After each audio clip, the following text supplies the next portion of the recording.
中日的冲突急剧的升温，高市早苗多次表达愿意跟中方来协商，但中国继续添柴火。为什么？习近平进一步联手普丁，轰炸机直接编队绕行日本，为什么硬要惹事呢？原来这一切的一切都是中国精算后的狗屋外交。什么是狗屋外交？而随着中俄联手，局势升温的时候，美日吃素的吗？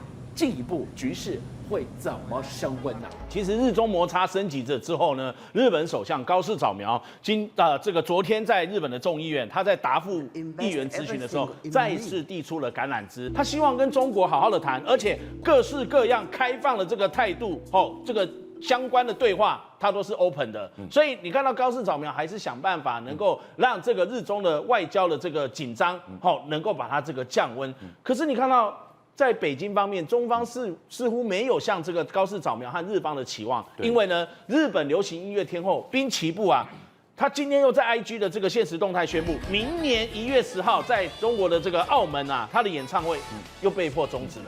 受到这些不可抗力的这个因素，经过跟主办单位沟通了之后，他的这个团队只好很无奈的、很遗憾的取消。所以你现在看到高市早苗，他有意跟中国协商，中国非但已读不回，还拼命的催油门。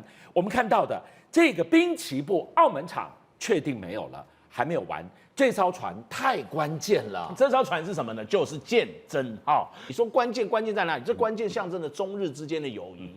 为什么这么重要呢？友谊之船翻船了吗？我跟大家讲，日中的这个轮渡航线呢，它是根据北京跟这个东京双方两国之间的一个政府之间的协议。那从上个世纪1985年开始，一开始它是用增进中日两国的青少年的交流为名义呢，开辟了这个上海到日本关西、神户跟大阪之间的一个航线。你刚刚提到了一个重点，它是象征的中日友谊、两国友谊长存的一艘往返的邮轮。但问题在于来喽，你可以看到它起航之后呢，后来一度停了好几年，疫情期间，今年的6月才恢复了整个航线的营运。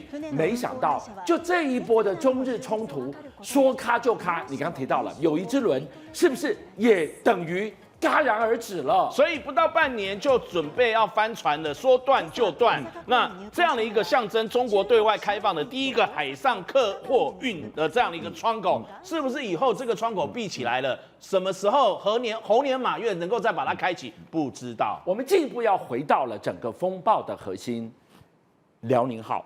辽宁号到底往哪里去了？我们才在讲，它绕行的宫古海峡一路往北，它要包围日本吗？一路往北就到东京都了。我们还没参透它的航机图之前，居然赫然发现更严重的，中国丢出了一段音档，而音档是说摆明了我知会过日本，日本你不要装蒜。哇，这个音档这一下要撩拨怎么样的一个柴火呢？没错，我们看到辽宁号日本防卫省已经证实说，海军的这个辽宁号航母啊，已经跟它的补给舰会合，而且现在这个航行在东京都的这个冲之鸟岛的北方大概500公里的这个海域这边。那这个地方呢，它就是跟它的这个补给舰会合，象征着什么？它可以有长时间的航行能力，而且呢，过去3天它的舰载机啊，包括这个歼15在内，它的起降的频率啊，可以达到140次，显示它的这个演训的频繁度相当的高。所以呢，表示说我可以长程又可以远洋的这样的一个任务。那对日本和美国来说，相对的他们就要盯更久，绷紧神经。而你刚刚提到了中方，他当然很释出一段录音档，他就讲说，哎呀，其实这2天中日这个双方在吵的说116舰，这个录音档中国海军。现在你听到的就是中国释出来的，说他们有没有这个提前告诉日方？他说有啊，12月6号下午2点10分，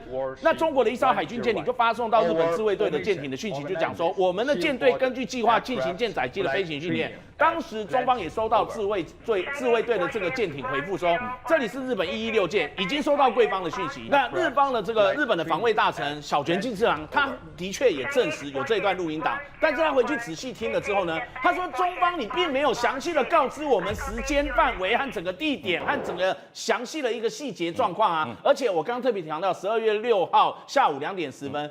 这个事情其实日方已经当时就在盯着你，已经发生，他已经在看着你 ，I'm watching you。那你正在准备起飞的提前可能没有几个小时或者半个小时，你才告知日方。一般来说，通常都会前1天、前2天、前3天会公布，它是当天你正在做了，日方也已经看到你了，你才公布了这个你才用这样的一个讯息告诉对方，等于我现在正要做，然后我就说，俊相我准备飞啦，你不要再拦阻我那种概念，所以日方当然就不服气啊，所以小泉进次郎就说，虽然中方声称事先公布了训练海空域，但日方并未收到事先的通报，这4个字事先通报很重要。所以还有一个非常关键的是，事后日本打电话要去 check 这件事情，不接电话，所以我不禁听完你这前半段，我就怀疑一切会不会是中国自导自演的一出养套杀或者请君入瓮的陷阱。结果日本的防空自卫队还真的上计了、中计了，还升空去监控，他就要你升空，再来火控雷达锁定你，把事情烧开来。当然，照中方的讲说，他进入他的是日方自己进入他的雷达照射区，但是好，就算是这样，事后的这个一条热线很重要，这一条日中军方高层的热线，你要知道，2018年他们双方建立了这条热线之后呢，2023年曾经有日本的防卫大臣，当时的滨田敬一跟当时的这个中国国防部长李尚福彼此通了一次话，通完了之后呢，2023年到现在2025年有没有再通？2年没通过。那你或许会说，没有事情当然不会通话，可是现在是算有事了吧？有事了之后，他们日方打电话去，这个时候不正是出大事的时候才需要这个热线，大家增加了解，不要误会吗？没错，所以日本人才会很无奈说，恐怕防卫省的官员说，恐怕就算打电话去，他们也不会接。果然就是没接，才会变成你如果这样的一个这个电话热线，这个红线是很重要的，也不接的话，会增加这种军事冲突的风险啊。好，进一步呢，我们要请敬平让我们解读接下来的讯息更为重要。我们都围绕着辽宁号，不要忘了，在山东号在南方，现在穿越了巴士海峡，要做什么？居然一个台湾有事，日本有事，逼出了双航母，现在是怎么样？尖峰对决，南北前置了吗？哇，这一副要开战的太样了。正如同其实我们昨天聊到了辽宁号的这个航机，辽宁号航机穿过宫古海峡之后，又沿着琉球群岛北上，然后现在跑到了中之鸟岛的北方，已经在西太平洋稳稳就坐在那边，然后似乎也在等着什么？等着什么？后来我们发现，其实日方也注意到了，山东舰刚刚出港。它往这个西太平洋的方向走，如果西太平洋这样子前进的方向没有错的话，它是不是一路可以到了西太平洋，然后甚至跟辽宁号会合？那么我们昨天提到的加贺号的这个轻航母刚出港，也跟这个山东号的航母出港一样，华盛顿号的这个航母打击群也北上了。那美国跟日本的航母加上中国的2艘航母在这边，不是让局势更紧张诡谲了吗？ 4艘的航母，而且你可以看到山东舰在南方。辽宁号在北方，之前已经演练过双航母，这要干什么？反拒止。今天我如果关门打狗，包围台海局势的话，让美日你无法介入，封得你滴水不漏，这不就来了吗？你讲到之前的双航母，就是在这一个是之前的图，是今年6月8号跟6月9号2天，当时的这个老共的双航母，就是辽宁舰跟山东号。他们在西太平洋进行了超过500架次的这个舰载机的起降的这个频繁的这个训练，会不会这次他复制了6月10的这个演训的情况，在这一次再重施故技一次？那当然，美国、日本就会高度戒备啦。我问你哦，就是说今天整题听到这个地方，你就会看到了，高市早苗一直想要去协商，可是老公不理，老公不断的动作是越来越大，居然逼出了双航母了。你以为只是匹夫之勇，只是控制不住东亚打北调？不，这是精算过的，所有的一切。经济学人给出了4个字，叫做狗屋外交，这是什么意思？狗屋外交，我们从英文翻译过，好像这个 doghouse diplomacy 这样的一个经济学人形容了这样的一个外交名词，是中国最近这20多年来屡试不爽的一个外交反制策略。或许有人会讲说，中国这一次虽然没有明确的讲说我要惩罚日本，我要怎么样，但是你看他取消了这个施加压力，让一些日本的艺人演唱会，甚至日本的电影很难在中国正式的这个开始上市，然后再加上警告他自己的国人不要去日本旅游。这些短期之内都会对日本的这个经济文化旅游造成了一些损失。那这样的一个采取，它的范围很明确，那伤害最小，但是又有影响力。它的策略是什么？我的红线比惩罚还重要。我举个例子。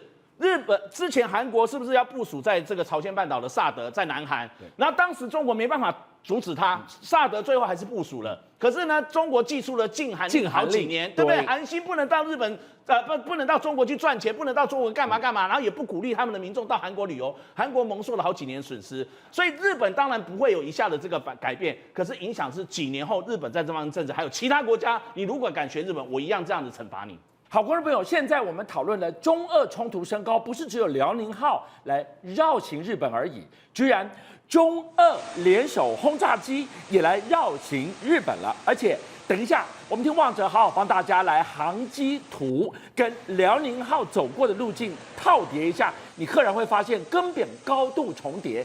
最后，我们就问普丁，你怎么甘于当中国习近平的小老弟，当打手呢？因为有一个东西，天掉下来的宝贝，唯一握在习近平手上，没有它是万万不能啊！对，我们知道现在中日关系越来越紧张。那中国对日本采取战略呢非常清楚，就是关门打狗策略。我们光看几个，包括这是军演的这个航机图就知道了，其实就是要把日本给围住。但你要围住别人，你一定要找人来帮忙嘛？找谁？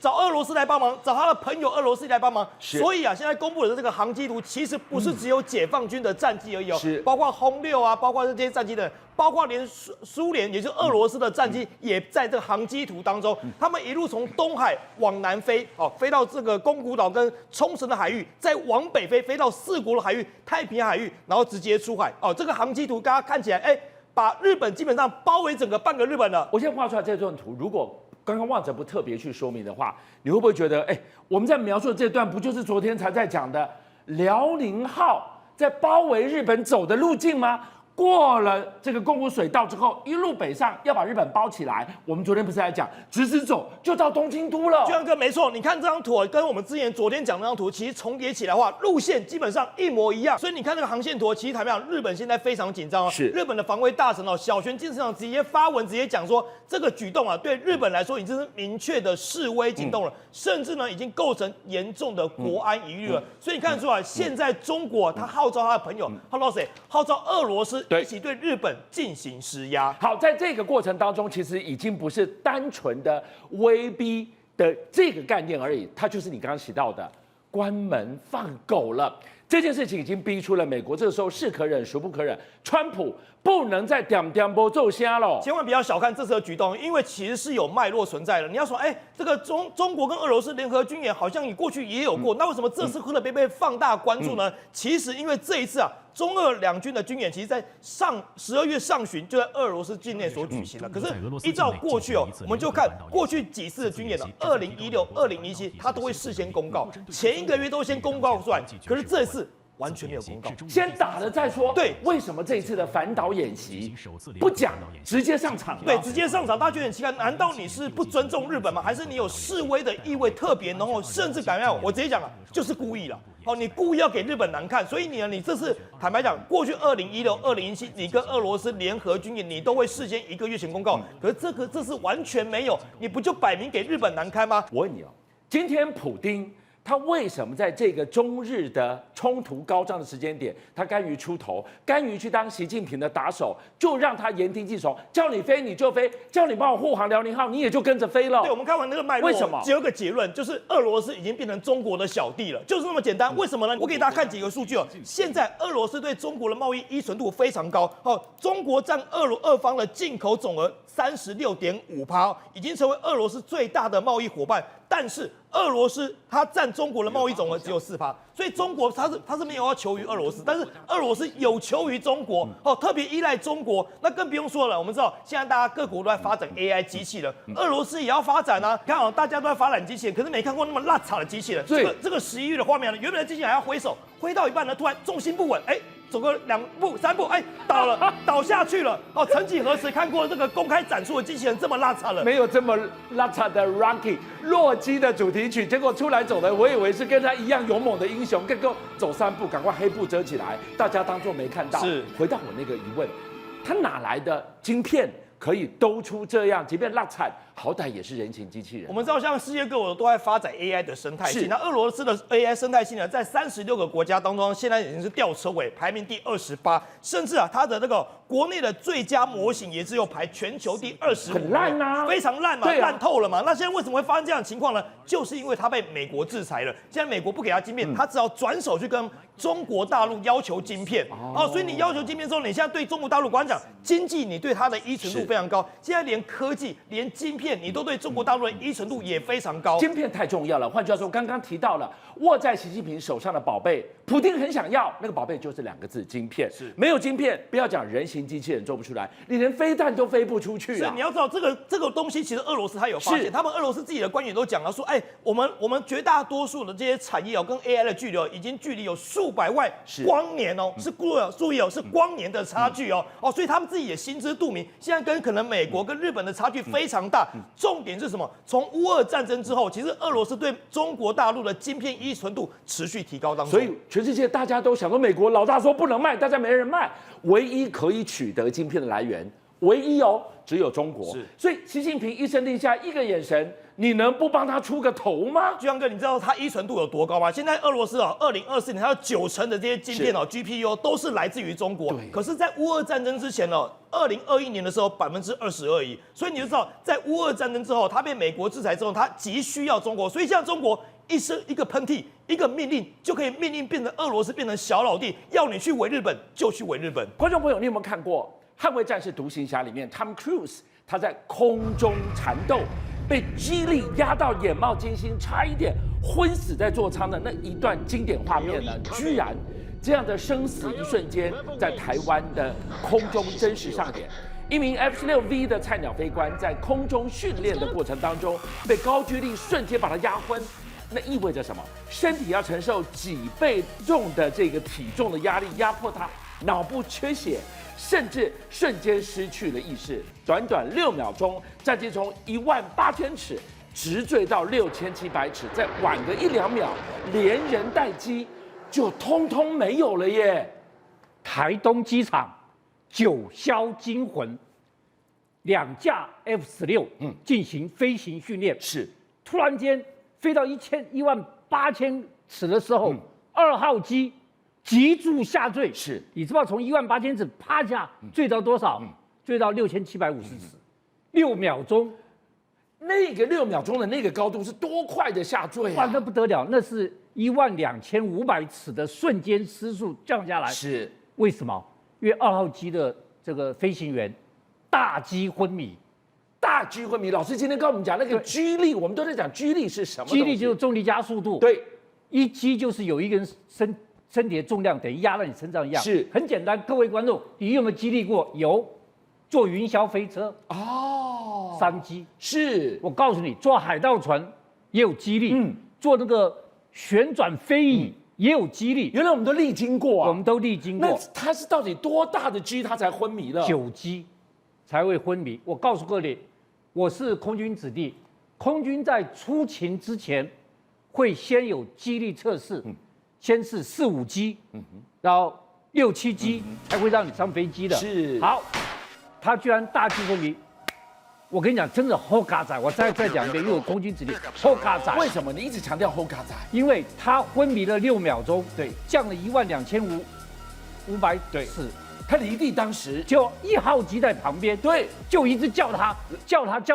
导播现在给我们看到的这个画面里面，你有没有听到背景音乐一直有你刚刚呼救的那种警讯的声音？你看，他已经昏迷了耶，对，居然把他叫醒了。第一个把他叫醒了，第二个厉害在什么地方？就是叫醒之后，空旷是空旷是什么意思？它可以平飞，是平飞之后。重力就没有了。对，第二个减速是速度就没有了。是没有速度加重力之后，激励就消失了。好，你刚才一开始给我们看了 Top Gun， 对不对 ？Top Gun 在出任务的时候，9死1生的任务，你知道为什么？因为你看了 Top Gun 2秒，哇，你看看这个就是老师现在这样描述最经典的这个画面。出任务的时候，是我跟你讲，俊相。他出任务的时候，如果发生激励，对，激励各位有3个，第一个是灰视，就你看到眼全部睛看的都是灰色的，灰色了，彩色已经看不到了。第二个黑视，全部黑掉了，你以为是晚上了？因为眼珠会充血，是视网膜会脱离。好，第三个就昏迷。在 Top Gun 2的时候，他去出任务的时候，他出现这些状况，我问你，他没办法平飞，因为那个地形太崎岖了，没办法平飞。第二，他没办法减速。第三个，他去炸那个地方的时候，他从山谷里面，他要急剧的拉高，爬升以后炸了以后再急剧的掉下去，逃离现场。我告诉你，出现任何大机昏迷，对不起，没救了。陡升陡降的过程当中，那你刚刚提到了，就是说，今天一个昏迷在驾驶座的飞官要怎么把他叫醒？穷尽一切力量，你可以无线电喊，你也可以对他瞄准，让他发出干扰的警告声。对，我跟你讲啊，我为什么讲后嘎仔？我们这个年轻飞官啊，昏迷了6秒，是醒了，对，平均大机昏迷要10秒到15秒。各位看，这是我们空军的训练，激励训练。注意，它有2个，一个平常会激励训练，对；第二个出发前还有激励测试。是，好，各位看，离心机，激励训练，看吧，这离心机，哇，人坐在它上面，坐在上面，让你甩。对，我跟你讲，这个要能够承受15秒的久机，是，基本上久机是人类最高，这个飞行员最高的了。但是，这个美国在1997年有一个飞行员，他做了12机的训练。久居是人体的极限的，他怎么可以承受这么高？所以你看，这是美国飞行员12机测试，他昏迷了，昏迷了。第二，注意他的眼睛，各位看，我刚刚在讲眼睛，你看他的眼睛这样，等到会眼睛突出，眼睛会变大，然后整个眼球突出，啊，好可怕！12G 的压迫之下，他的瞳孔整个爆。你看，他眼睛看到没有？哇，一个眼睛撑得这么大！我跟你讲，他这个眼里面眼血管会破裂，是，然后他的那个视网膜会剥离，对，然后他会昏迷，然后他眼珠会受到极大的压力跟抵抗。好，所以这个是美国飞行员这么可怕的。我们再看，至少这飞行员，我们的飞行员跟美国飞行员受过训练的。对，这个美国纽约邮报的一个记者，女记者哦，他说我要去测试，给他看，注意看这9.5 G， 你看它变形了。9.5 G， 他怎么没有戴任何的头盔？你看，这是他原来的，是，肌力恢复就变这样子。你看，又就9.5 G， 脸部那个扭曲的力量，苍老化。我跟你讲，肌力之后苍老化，是我跟大家讲，肌力会造成什么？会造成你的那个血液流到脚，所以脑部缺氧没有氧了。你就想9G 的力量把你皮肤往下拉，对，往下拉，而且整个缺氧。对，各位一定要知道，9G 哦，它的力量是血离开，因为你大脑没血了，缺氧才会眼睛黑。所以各位一定要知道，这时候你心跳180下，为什么心跳180下？因为它打不够足够的血送上去呀。你完全正确。对。所以各位要知道，在9G的时候，最重要的一个地方是什么？脖子。因为脖子要有力，你知道戴个头盔，对，戴个头盔，假如戴个6公斤的头盔，很重哦，很重，而且现在那个 AI 头盔更重。那这个头盔，6G 就是6倍，9G 是9倍，你9倍的重量，顶了个9倍体重的重量在你上面，而且你注意哦，你还要看左边，还要看右边，还要看下面，还要看前方。而且要保持清醒，对，脖子最重要。我跟你讲，各位观众，你有没有去看过空军飞行员的健身房？里面有专门练脖子的，练脖子的，练脖子的。好，我们来看沈一鸣好了，各位观众，来，这沈一鸣的照片，我的脖子是这样子横下来的，对，比脸这样子，然后脖子比较小下来。各位看沈一鸣的脖子，跟脸下巴是平行的，他脖子很宽呢，很粗，脖子非常粗，是，所以沈一鸣是，人家告诉我他是每天下班去健身房苦练脖子最厉害的一个人，说他脖子又宽又粗，非常有力。我们一直都以为说只有在空中飞行的飞官在狗斗的时候需要训练G力，没有想到。地表开 F1 赛车的为什么也要训练G力呢？因为好，大家一定说 F1 赛车跟飞机不能比嘛，飞机可以超音速啊，是 F1 怎么能比呢 ？F1 大概最多是6G，一般5.5G 就不错了。它会出现在什么地方？它不就在地表吗？我告诉你，其实 F1 比飞行员更可怕。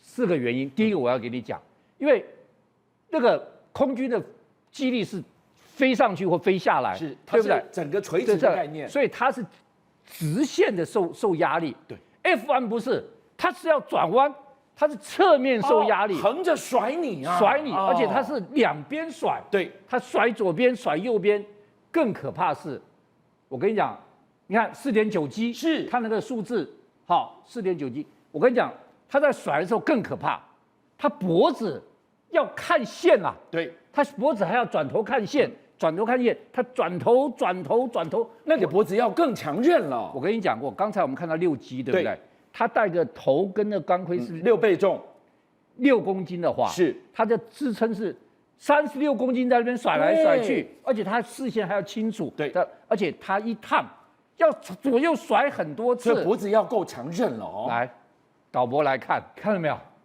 这脖它不是这么粗，跟脸一样宽呐。所以哇 F1 赛车是它超过30公斤的力量，而且它是侧甩，所以 F1 赛车，所以大家看 F1 赛车平常在受训练的时候，为了厉害它的头的那个车，你看到它头的力量没有？脖子的力量，它脖子也很粗哎，它就训练脖子，是，这就训练了脖子。整个脊椎对，脖维子持垂直不动的话，你脖子要用力哦。他就在训练他的肌力。是，你看有看这样训练没有？哇，你看那个吊的那一个多重啊！这是训练什么？是脖子的力量，脖子力量。是，所以我告诉各位，F1 赛车跟战斗机的飞行员，脖子的力量是非常非常重要。有没有一个地表这个 F1 训练最猛的人？就像我们刚看那个飞机12G 的，我是空军子弟，是我最佩服的一个人，就这个人，这个人叫做斯塔普博士，他其实不是空军哦，是他是军医，但军医他就想我要研究肌力，对人体的伤害，对肌力什么影响，他就做了3个天下无没有的创举。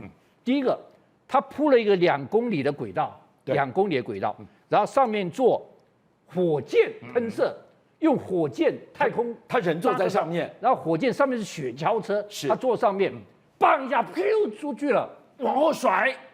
46.2G， 46，你刚刚不是讲到12G 已经是人体最极限了？对，46.2G， 它证明人在穿的衣服、穿的抗压衣，居然可以承受46.2G， 一个不小心脖子要扭断了。不是脖子扭断，我跟你讲，他做了什么事情？他多处骨折，肋骨骨折，视网膜脱离，血管破裂，是眼睛血管破裂，全身血管破裂，差点死亡。要记得人上《Time》杂志，他有什么了不起？第一个，你坐汽车要绑安全带，是安全带是因为他发明的，而且是他1966年美国为他要绑安全带。第二个，弹射椅，对，就是因为他搞出来的。抗压服，他搞出来的。他在空军史上是非常非常了不起的人物。好，我们今天开始讲到了 F16V 的这个空中惊魂，居力让飞官陷入了昏迷自主的状态。老师来告诉我们，这样情况之下，我们要怎么样对 F16V 设计出它的救命神器呢？好，各位，今天失事的，差点失事的，幸好没失事的，是我们的 F16V， 是我们旧型的。对，我要跟大家讲一件事情，可能不知道。在全世界所有航空器里面，F16居然它失事的里面有70%是因为这4个，因此美国所有的军工厂就在想一个事情，能不能拯救？好，他们就拯救了一个 Auto GCAS 的系统。这是什么意思？这是一个自动防撞地的系统。对，各位看到红圈是，那红圈是高度，你看到没有？一直在下降哦，一直在下降哦，就代表他已经大机昏迷了。是，你看下降多快啊！这个速度一下降，听到那个警报声没有？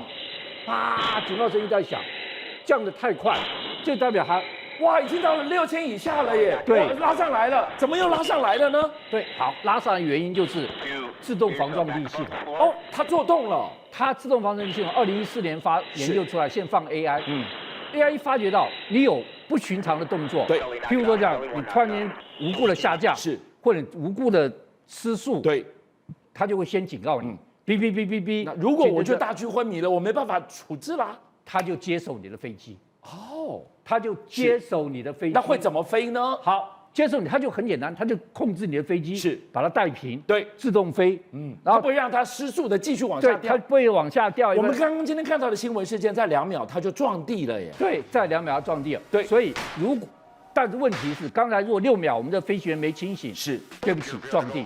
为什么？因为我们 F-16V 没有这个东西。哦，那可以装上去啊。好，你讲装上去，我先在这边跟各位观众讲，这个东西现在对自动防撞力太重要了，因为现在 AI 不是越来越厉害了吗？以前是你有不对的动作我就接管，对不对？对。现在连空间迷航，你一翻倒飞，你天空路呢我就接管，空中要相撞，我觉得有相撞的危机我就接管。是。现在 AI 全面的控制飞机，对。但是我们 F-16V 没这个东西。我们新买了66架 F-16V，内建了自动防撞地系统，但是我们现在手上正在飞的141架F-16V 没有这个系统啊，没有系统我们要更换啊。对不起，我们的电脑系统、我们的电脑软体跟美国的不相容，所以现在我们要花大钱，在2028年把我们现有的141架 F-16V 全部装上新的自动防撞地系统。在2028年装上这个系统之后，我们的飞行员再也不怕大机昏迷了。57报新闻的所有好朋友，军相又来了，谢谢大家，是你们的订阅数加持了我们，让我们在4月6号中午过后破100万了，多不容易！你知道每一天晚上9点到11点在播的时候，我要盯着直播人数升还是跌，一觉醒来我要去看有多少人来点阅。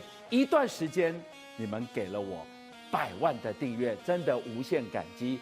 最后我要跟大家瞪眼看，再一次谢谢你们大家，同时请介绍更多好朋友来支持57报新闻。俊相还有优秀的57报新闻团队会继续为大家每一天挖真相。Come on, come on, come on.